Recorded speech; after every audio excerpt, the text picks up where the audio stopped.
semua, perkenalkan nama saya M. Ali Akbar. Saya berasal dari Universitas Mataram dengan NIM D1A02510195. Jadi pada kesempatan kali ini saya akan membuat video bagaimana tata cara kepenulisan karya tulis ilmiah.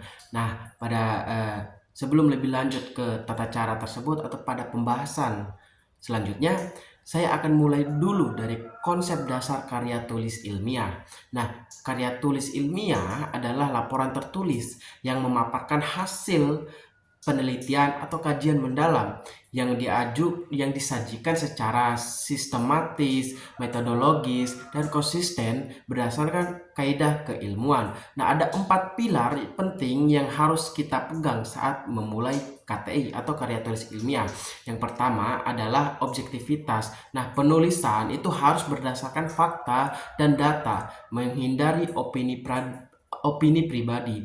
Jadi harus ada objektivitas dengan keilmuan atau dengan tujuan bahwa karya tulis ilmiah yang kita susun tersebut adalah upaya untuk memunculkan ilmu-ilmu baru. Yang kedua adalah sistematis, yaitu strukturnya itu harus baku dan diikuti dari pendahuluan, isi hingga penutup. Jadi tidak bisa kita asal-asalan dalam menulis karya tulis ilmiah. Harus menggunakan kaidah atau harus menggunakan kaidah yang sesuai dengan karya tulis. Ketiga adalah itu bahasanya harus formal. Nah, menggunakan bahasa formal dan denotatif atau makna yang sebenarnya. Jadi tidak bisa harus menggunakan kata-kata yang belibet atau bahasa yang tidak baku, bahasa gaul. Jadi harus menggunakan bahasa yang baku sesuai dengan KBBI atau Kamus Besar Bahasa Indonesia. Nah, yang keempat adalah kredibel. Nah, seluruh informasi itu harus didukung referensi yang sahih dan dapat dipertanggungjawabkan. Nah, selanjutnya itu mari kita bahas bagaimana fenomena dan permasalahan yang sering saya temukan dalam penulisan karya ilmiah. Jangankan saya, mungkin audiens para penonton juga akan merasakan atau akan menemukan fenomena kesalahan dalam penulisan karya tulis ilmiah. Nah, banyak penulis itu termasuk saya sendiri ya, sendiri di awal sering mengabaikan aturan teknis ini. Permasalahan yang umum terjadi itu adalah ada yang melakukan pelanggaran kaidah teknis. Nah, seperti itu fontnya tidak seragam, atau font dimaksud itu kayak style daripada huruf-hurufnya. Nah, kemudian penggunaan spasi yang tidak konsisten, misalnya ada yang 1,5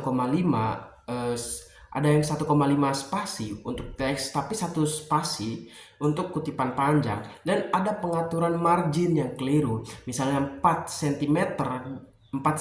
cm di posisi kiri dan 3 cm di kanan atau atas atau bawah. Jadi tidak adanya serangkaian atau tidak ada selarasan terhadap penggunaan teknis ini. Nah, selain itu ada kesalahan sistematika seperti alur yang tidak runtut atau pendahuluan yang tidak fokus pada rumusan masalah.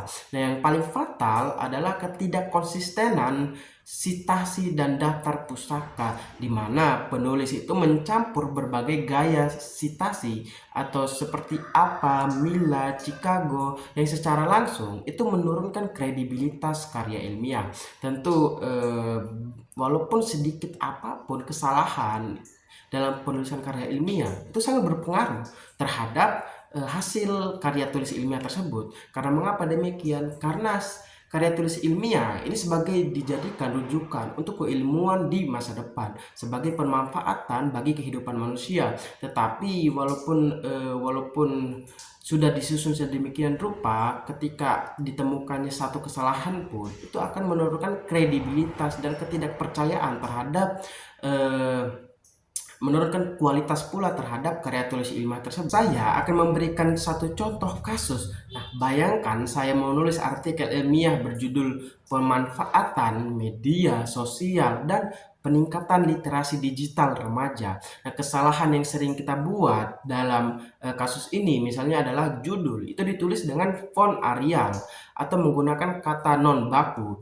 Nah, seperti bahasa gaul digunakan dalam pembahasan atau rumusan masalah yang tidak berbentuk pertanyaan spesifik. Nah, solusinya itu kita harus kembali menerapkan kaidah yang benar, yaitu judul harus formal dan menggunakan font baku seperti Times New Roman atau Times New Roman 12 PT.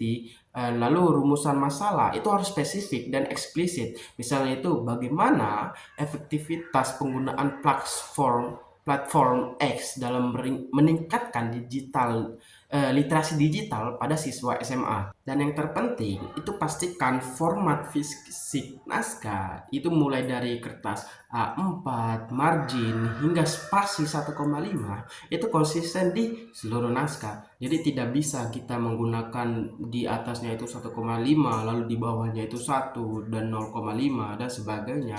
Jadi itu akan merusak daripada estetika dari kepenulisan tersebut.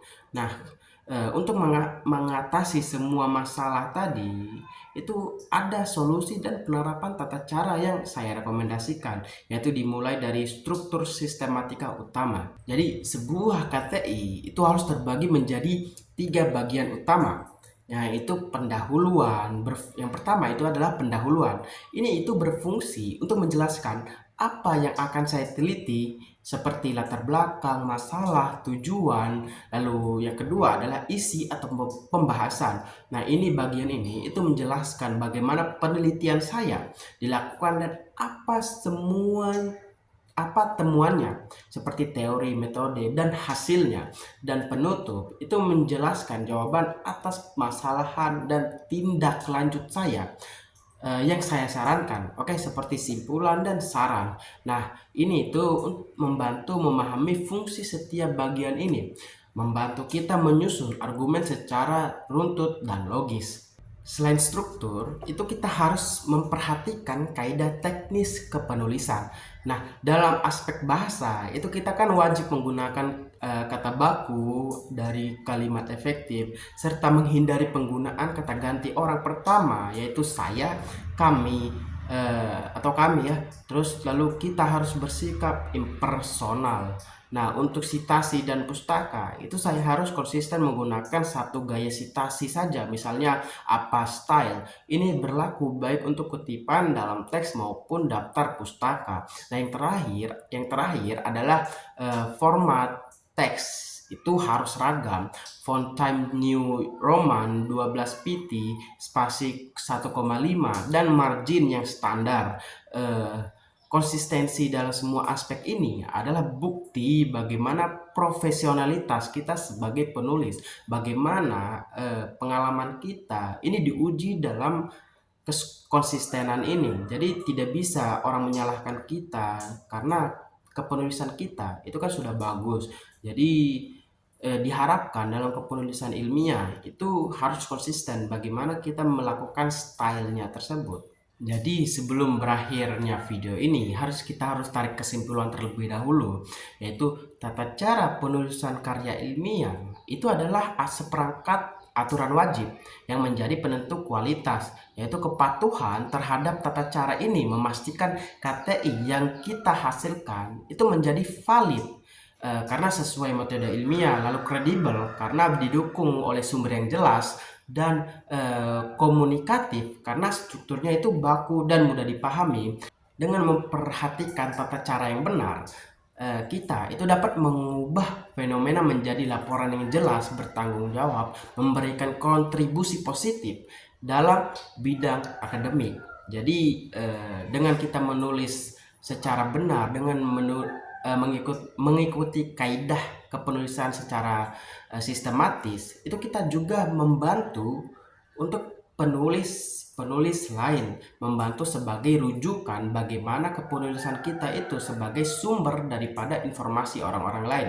Jadi untuk menghindari kekeliruan itu kita harus menulisnya secara cermat, secara cerdas, maksudnya secara tepat gitu, secara dengan memperhatikan segala elemennya. Demikianlah video pembahasan yang saya buat ini mengenai tata cara kepenulisan ilmiah. Saya berharap dengan saya membahas hal ini itu dapat membantu kita dalam menulis dalam menentukan kepenulisan yang lebih baik lagi, sehingga tidak ada temuan yang berupa kesalahan bagaimana kita menyalahgunakan kepenulisan karya tulis ilmiah ini. Karena karya tulis ilmiah ini sifatnya fundamental dan sangat penting bagi kehidupan atau bagi sumber rujukan informasi untuk pemanfaatan ilmu.